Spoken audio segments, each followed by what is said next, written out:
Hello, welcome to Leadership Trails. Here I'm standing on the Berkeley Hills, seeing the bay, the Golden Gate Bridge, and downtown San Francisco in the back to the right.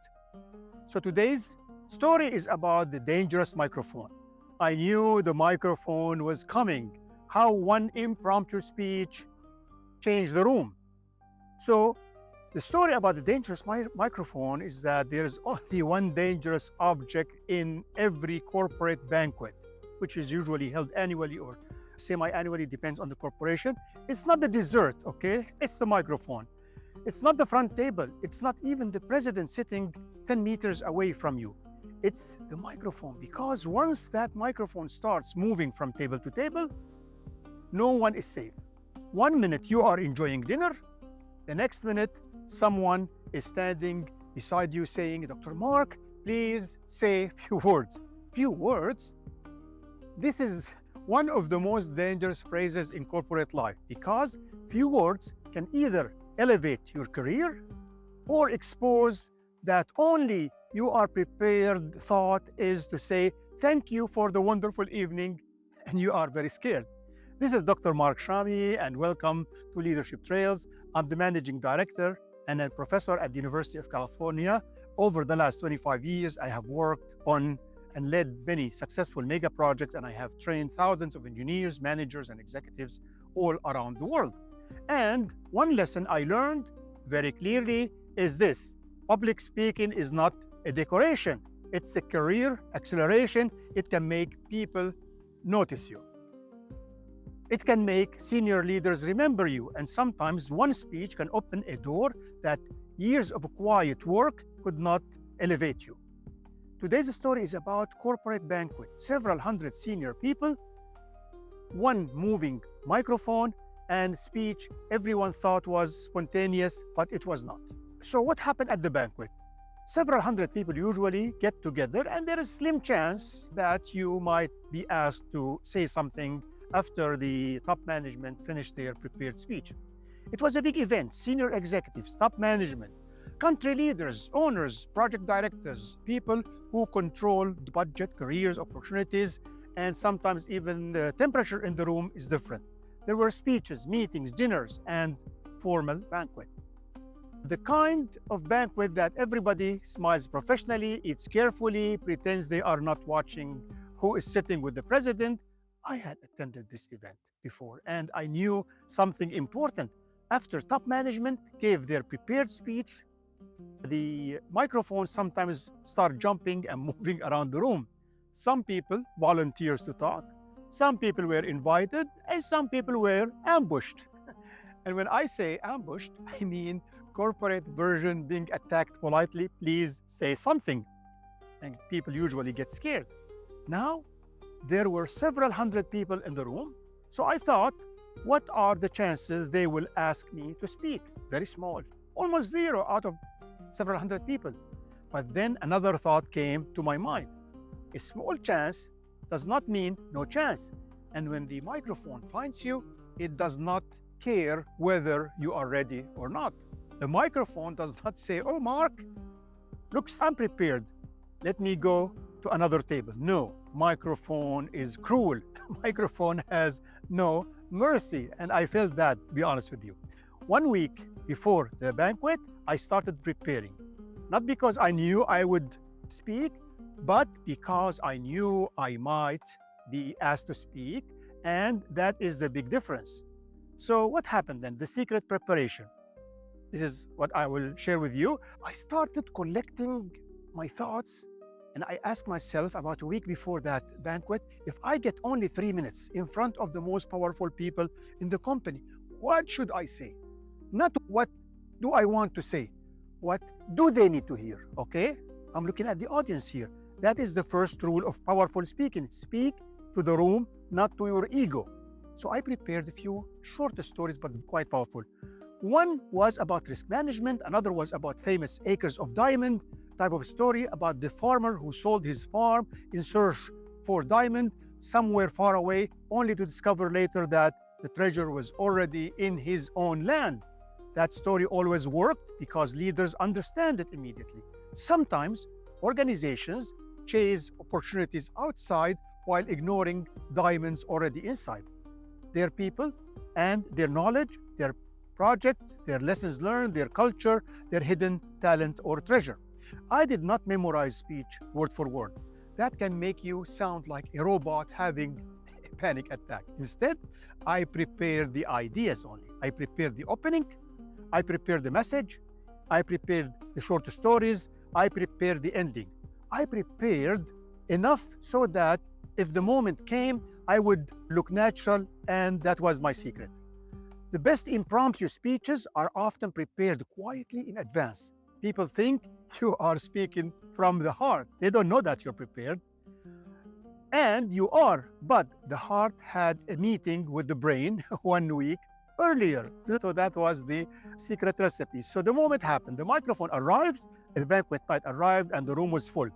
Round tables everywhere.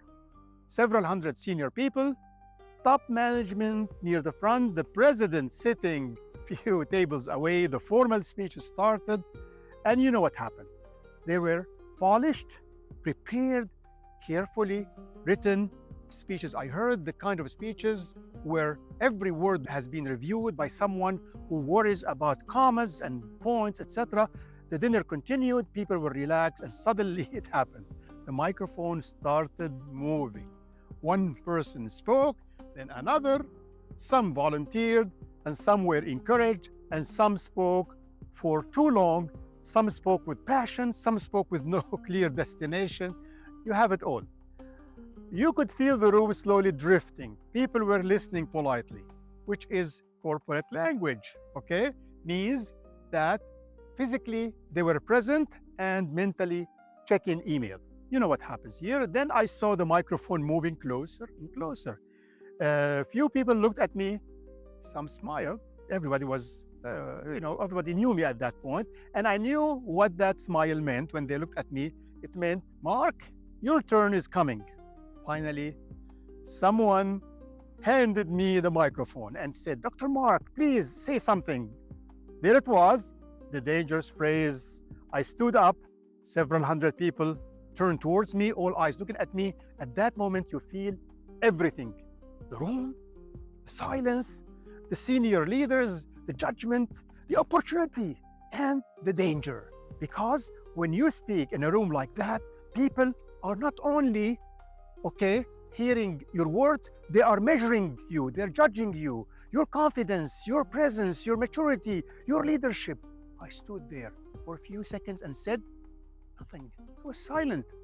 Not because I forgot, because silence can be powerful. I knew that. I looked around the room, and I looked towards top management. I let the room settle. Then I started. Calmly, slowly, confidently, and here is the funny part. Everyone thought I was improvising, but I knew exactly where I was going. So this is how it all unfolded. The speech that changed the room, this is what I'm gonna share with you now. I started with appreciation. Then I moved quickly to the message. I spoke about the organization, about people, about risk, about the importance of seeing value before it's lost. Then I shared the story of the farmer searching for diamond far away while the real treasure was sitting in his own land. I told them, sometimes companies do the same thing. We search everywhere for solutions, but we forget that our greatest diamond may already be inside our people, our projects, and our experience. That was my first message. The room became quiet. No, not polite quiet, but real quiet. The kind of quiet that tells you people have stopped eating and started listening carefully. That when I knew that the message has landed, and I continued for several minutes. So I measured that. Not too long, not too technical, not too emotional, just enough.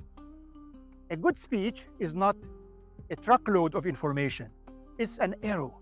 It must have direction and it must have power. And it must land. When I finished, the room reacted, people clapped, some cheered, and some came later and said, wow, that was powerful.